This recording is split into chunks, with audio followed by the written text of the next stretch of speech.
Hi guys, it's Devesh Govender again, and this time I'm at Ignite 2020 in Johannesburg. It's a sold out event and it's really good to be here.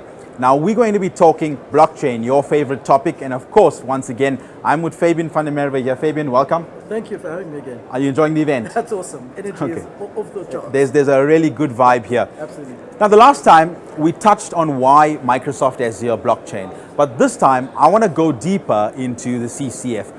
What does CCF stand for? So CCF stands for the Consortium Confidential Framework. Right. Okay. And that pretty much is what Azure Blockchain Service is built on. Right. It's an open source platform that allows multi-party to share data that's secure and highly scalable and highly performant as well. Highly performant. Okay. Yes. So this sounds like a layer where you don't just deploy blockchain nodes, and we're going to get to that in a minute, Yep. but this is a layer that enhances your governance, your security, and your performance. Let's talk about security first. What do we have in the box to just make that a bit better? Well, it runs natively off a trusted execution environment, TEE, as it's commonly referred to. Bundled on top of that, you have the latest encryption techniques with TLS, and everything that is that's new gets added to the open source project and gets bundled in if it's accepted by the community. Okay. So the latest standards in encryption is actually running at this point in time. And you can run multiple chains on top of this, but typically Ethereum and Corda.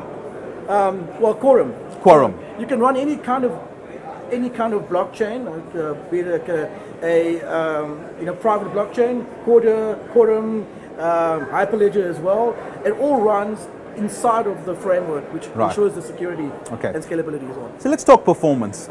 We know public chains have struggled. They are implementing upgrades this year, right? Yes.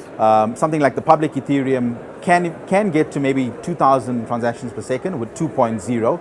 But we've got some secret tricks in the bag with CCF for consortium chains to get better performance. Now explain to us how that works. Yeah, so we've actually have with CCF, there's a mechanism that allows you, because the security is what hampers the actual throughput of transactions.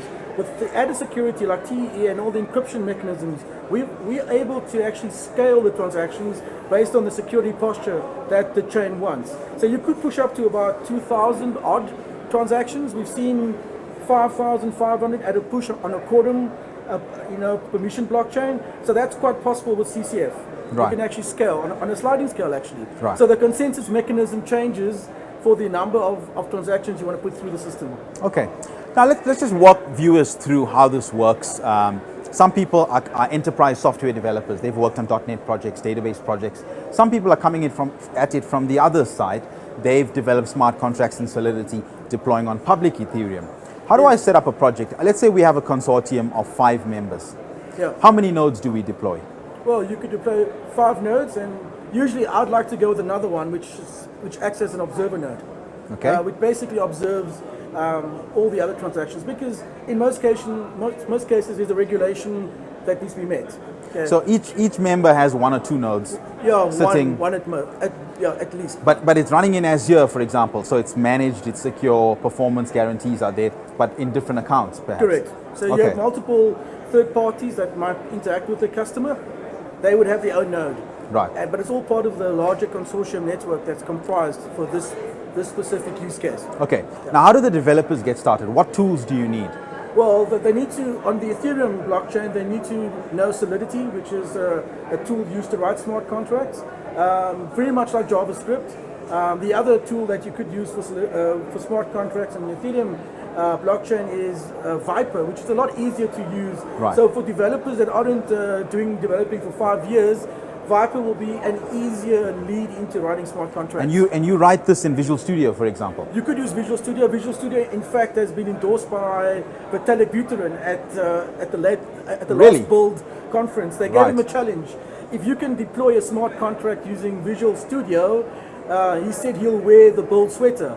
And he did, right? He did. Okay. With Mark Russinovich, our CTO. I'll put up a picture of Vitalik Buterin himself with Mark Russinovich, the Azure CTO, and he was at Build last year. Yeah. It's a pity we don't have him at Ignite in South Africa, it's a right? great pity, but so Visual Studio definitely can be used and has been used successfully to actually deploy smart contracts using Solidity.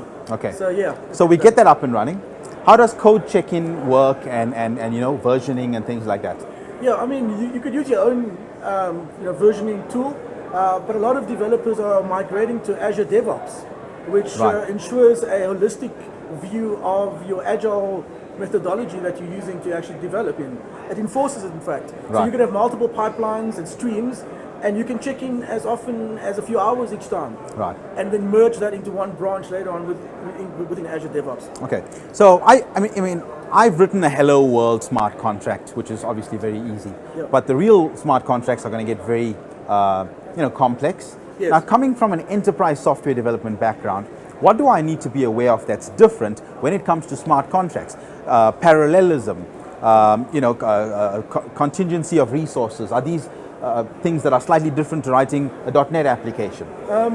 So what's very new with smart contracts is the concept of auditability.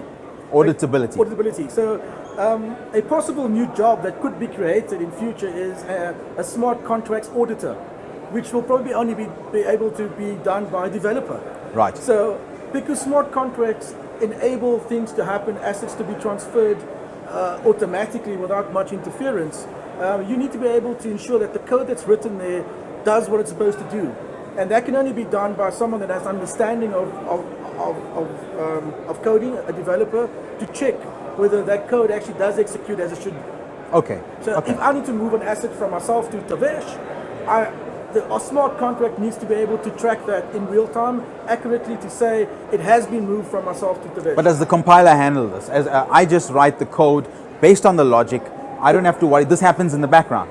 That happens in the background. You have an output file that you call within procedures, Right. which executes a smart contract. Okay. So you'd save it, compile it, upload it, and use the same mechanism you'd used to actually Okay. write code in the past. So let's talk output. Now, one of the nice things about Azure Blockchain and CCF is they're able to interact with off-chain assets. Correct. And because we're talking about consortium solutions, we're talking about writing back to enterprise databases, middleware. How does that work?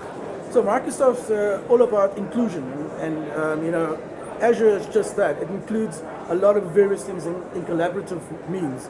So for example, if you're needing to write or track an item that's moving through a supply chain, and there's an IoT attached to it, the IoT device writes to IoT hub, which sits in Right, Azure. right. From that, you can extrapolate data into an event grid, which has logic built into it to say if a threshold has been breached, write this to the ledger as breach, and if it's fine, write it to the ledger. But also, if you want to extrapolate from Right. the ledger, you'd use a blockchain data manager to be able to sit as an abstraction tool on top of the chain, because no one can read what's in the chain, but you can abstract from the chain into blockchain data manager. So hang on, this is very exciting. So you're telling me I could log when something bad has happened, an alert, at an IoT device level, Yes. in a manufacturing environment, in a supply chain environment. But now, instead of that going into someone's database, one member of the consortium, that can go directly onto a shared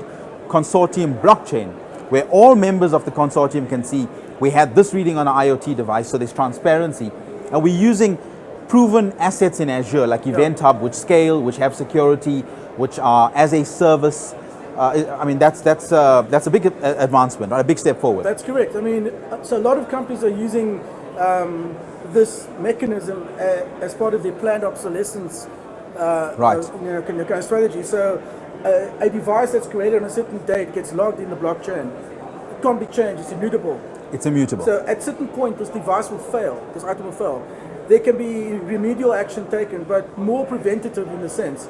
So as a result, you can now draw analytics from a BI perspective to say how many devices are about to fail Right. in the next year or 6 months, and abstract that into a Power BI So dashboard. you're querying this data from the blockchain, the consortium chain, and then you're applying machine learning to the data that you've queried You from can do there. that. That's So amazing. You take the data that's on chain, you abstract that into a blockchain data manager, and from data manager you can write it to either an Azure function or any other service that's connected to Azure. Off-chain databases like SQL Yes. DB, Cosmos DB, Yes. and attach that to machine learning. Okay. Plug that into Power BI and you have a dashboard. Okay, I mean, there's limitless possibilities. limitless huh? possibilities. We'll keep it there for now, and I think we've touched on a whole host of possible scenarios, but let's keep it there for now. Fabian, thanks for joining me today Thank you for at having me. Ignite. I know you want to get back to the great coffee we have at Ignite and talking to the Yeah. customers and partners. Guys, I hope you enjoyed this quick chat on CCF. It's really exciting technology and it's just going to get better from here. We'll see you next time. Tavesh Governor signing off from Ignite 2020 and we'll see you soon. Cheers.